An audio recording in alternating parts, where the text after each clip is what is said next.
When my daughter got home from a Christmas party at her grandparents' house, she was in tears. She looked upset as she quietly gave me a wrapped gift. "Look at this, Mom," she asked. "Why do I have to go through this?" I didn't know what to say. As soon as I opened the package, I knew it wasn't right. As a child, I instantly called the police to report what happened, which led to the gift giver's actions being made public and causing chaos. This event caused a lot of trouble in the family, and the person who did it had to deal with harsh results. I started a new job at age 34 after a rude comment from a previous boss. I am now 45 years old, and my younger husband works for the same company. At my current job, skills are more important than age or gender, and my husband, who was my boss at the time, was very supportive. We got married right away and now have a sweet 4th-grade daughter who loves to read and is kind to everyone. However, I don't get along well with my husband's sister, even though I get along well with my in-laws. She doesn't like that I'm older than my husband and makes fun of how quickly we got married. It hurt to hear her say mean things about my age and the changes in my body from being pregnant, but I tried to keep my cool for my own peace of mind. Her attitude only changed after she had a quick wedding and moved away, which cut down on our time together and stopped her from making fun of me. This change let me focus on getting ready to meet our daughter, even though giving birth was hard. The birth of our daughter was a happy event in our lives that cleared the sadness that had been affecting our happiness. During the birth of our daughter, it was very important for me to have my husband's steadfast support and positive words. When she cried for the first time in the delivery room, his thanks and appreciation for my work made us both cry tears of joy. But 5 months after our daughter was born, my sister-in-law had a boy and started coming to our house again. Each visit took an hour, and her goal seemed to be to make negative comparisons between our kids and to say mean things about my age, which made my daughter feel bad. She said it was clear from the lines she said were on my daughter's face compared to her child's smooth skin. Her brazenness astounded me as I was adjusting to being a parent for the first time. She wouldn't bring any baby necessities with her, but she would leave with diapers and formula, saying she didn't want to run out. This action really confused me. It seemed like the main reason she came was to put me down and then take goods like it was her right because of her husband's job. They had to move to a different state, so she stopped visiting. This brought some peace for a short time, until our daughter started grade school and found out that her cousin was also there. Even though our family relationships were tense, our daughter and her cousin became close friends. She took care of him because she was older, nicer, and more honest. He became well-liked by his friends. They were in the same class by the 3rd grade, and my daughter got praised for a reading review she did over the summer. It was even printed in the local newspaper. Family and friends were talking about this accomplishment, especially when I visited my in-laws. A lot of family members got together this time, maybe because my daughter got an award. But my sister-in-law seemed uneasy about the attention our family was getting.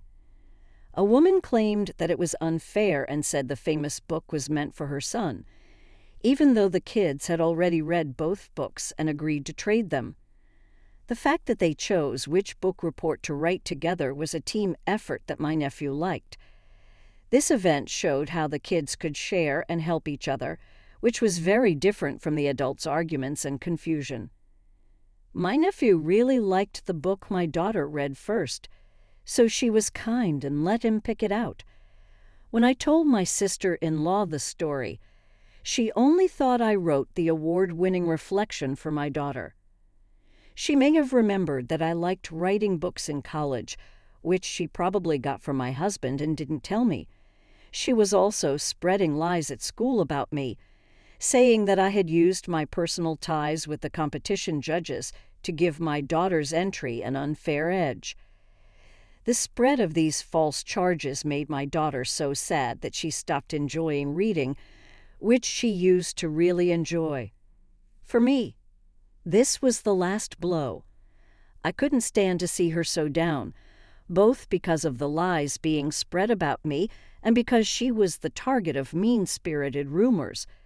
I told my husband about his sister's mean behavior toward me for the first time since we got married. Before I did anything else, this included taking clothes meant for our daughter, saying mean things about my looks while I was pregnant, and comparing me to a sumo wrestler because she thought babies couldn't tell the difference between gender-specific clothes.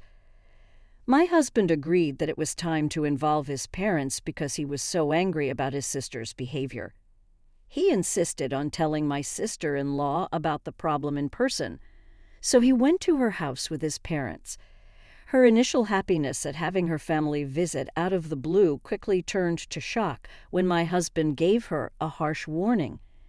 When she was called out, she got angry and blamed me for exposing her to her favorite brother by making herself the victim. She was trying to avoid taking responsibility. At first, I returned her calls because I thought she was trying to make things right, but it turned out she was just venting her anger. In the end, I set her phone number to go straight to voicemail. So when she tried to call, I didn't answer. I thought at first that she had lost interest when the calls stopped after a few weeks. It turned out that wasn't the reason, though. My in-laws hosted their first-ever children's Christmas party in December, which made me wonder why they chose that month. No matter what, my daughter was thrilled to be asked. She remembered the fun Christmas party she had in kindergarten and hoped for something similar at her elementary school. But they couldn't hold one because of their policy on religious events. I'd often wonder why people have to strictly follow faith traditions when Christmas has become a holiday that people all over the world love and celebrate in their own unique ways. I've been noticing that some parents are very careful to keep their faith in mind when they talk about their kids. My daughter and I have celebrated Christmas quietly at home for the past 2 years, choosing to enjoy the holiday in our own unique way. She really liked the gift swap, which was one of the best parts of our party this year. My in-laws offered a straightforward budget of $111 for a gift exchange at their Christmas party. My daughter and I went on a little trip to a nearby huge shopping mall to look for the right gift. She finally chose one of her favorite picture books because she wanted to tell someone else about the story and how much it made her happy. On the day of the party, she left with the gift and went to my in-laws' house, which was only a short bus ride from our house. After telling my mother-in-law that she was coming, she offered to pick her up from the bus stop later. She called to let me know that my daughter had arrived safely, which temporarily eased my fears. But the peace didn't last long. After only 50 minutes, the sound of the front door opening on a weekday caught me off guard. My husband was at work, and I was working from home while my daughter was on winter break. The scene I saw when I got there broke my heart, my daughter crying by the door. She gave me a gift-wrapped bag that looked like the things inside would make sense of everything. I found a scary card written in red inside the bag, along with a newspaper with her reading reflection torn into pieces. The card warned us not to be too cocky, or we might end up like the mutilated stuffed animal inside the bag, which was cut up and stained with red ink to look like blood. This upsetting act was not at all a harmless joke. When my daughter informed me that my sister-in-law had made this ominous gift, I was shocked. People agreed that adults would not bring gifts to the party because it was supposed to be a happy kid-focused event. Still, even though I wasn't going with my daughter to the party, I was shocked to find out that my sister-in-law was there and did something horrible to my daughter. If my mother-in-law knew that her daughter was there, she would have told me because she always asked that we tell her about any problems her daughter caused. This misunderstanding upset me and showed that someone was trying to hurt us on purpose. But my mother-in-law didn't know about it. When my daughter got home from school, she was upset. I told her she should tell her grandma what happened, but before she could, my aunt spoke up and said that she hadn't called for her and that only kids from Christian schools were welcome. When my daughter asked me what a mission school was, I didn't know what to say. A family member was recently accepted into a mission school, which caused a lot of talk in the family. My sister-in-law's son went to a Christian kindergarten. We had heard of family members who didn't know they had ties to these kinds of schools until they started going. We made a different choice for our daughter. We chose a neighborhood kindergarten and a public grade school. It looked like my sister-in-law used this as another chance to put down my daughter. The frightening gift my daughter got made me very angry, so I hurried to the police station and made it clear how serious the threat was. Even though the police didn't want to get involved at first and said it should be handled as a family problem. Luckily, a female officer saw how serious the situation was. She understood our fear and promised to visit my sister-in-law that evening with a warning. She knew that threats and violence within families are crimes that need to be reported. I told my angry husband about what happened during the day. When he got home, he spoke out against his sister's mean behavior and called his parents, who were holding the Christmas party but said they didn't know about it. They thought my sister-in-law might have broken in through a back door that wasn't locked while my mother-in-law was busy with other things. The little kids and the family were given the party to plan. After the police officer gave my sister-in-law a harsh warning about what would happen if she didn't change, my in-laws worried that she might have done something wrong, called a family meeting to talk about it. My sister-in-law and her husband showed up late to the meeting at my in-laws' house.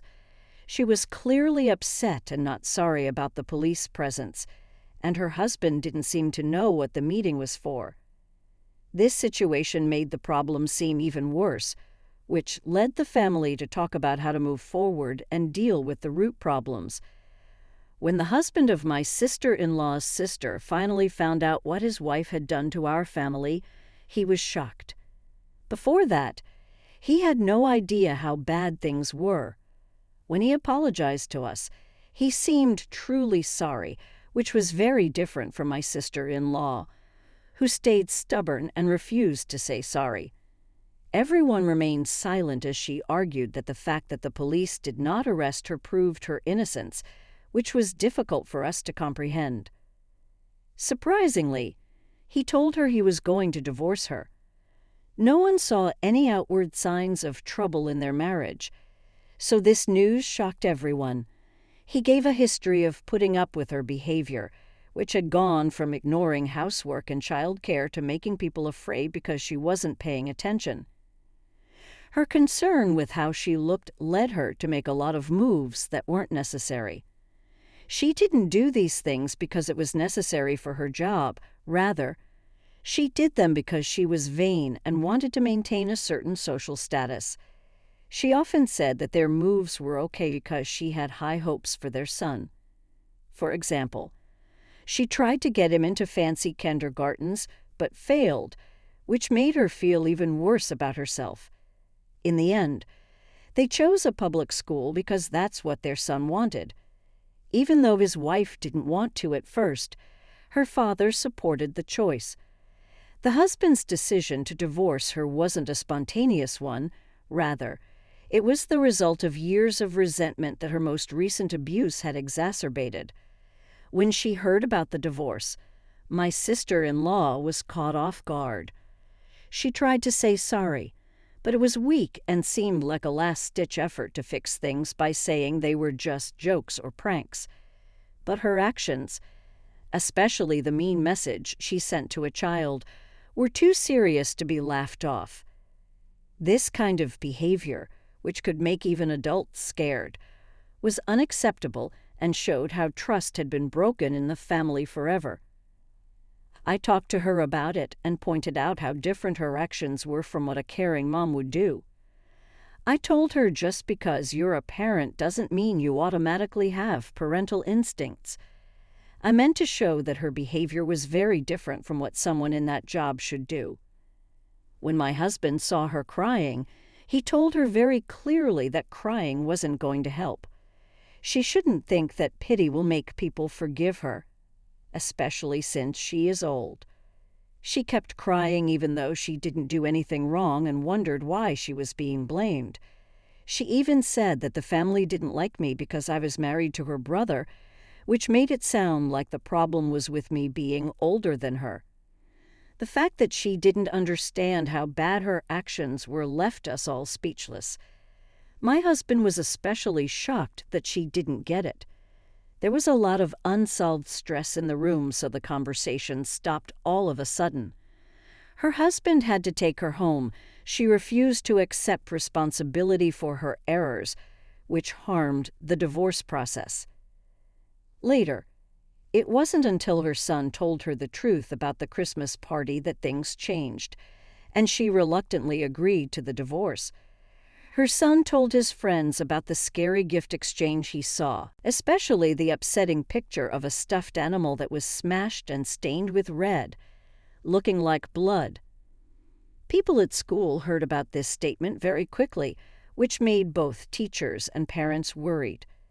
After this news came out, it was hard for my daughter to go back to school. The event and the rumors that connected her to her cousin's story made her feel down. People started to guess what link there was between her absence and what happened at the Christmas party, which showed how one careless action can change the lives of many people. I had thought that everything could have been taken care of quietly so that my daughter could go back to school when she was ready. When her cousin told her about the upsetting event, it wasn't to make her laugh, it was a desperate plea for his mother to stop doing what was hurting him. When her husband saw how these revelations affected people, he felt he had to speed up the divorce process and agreed to her terms just to end their split.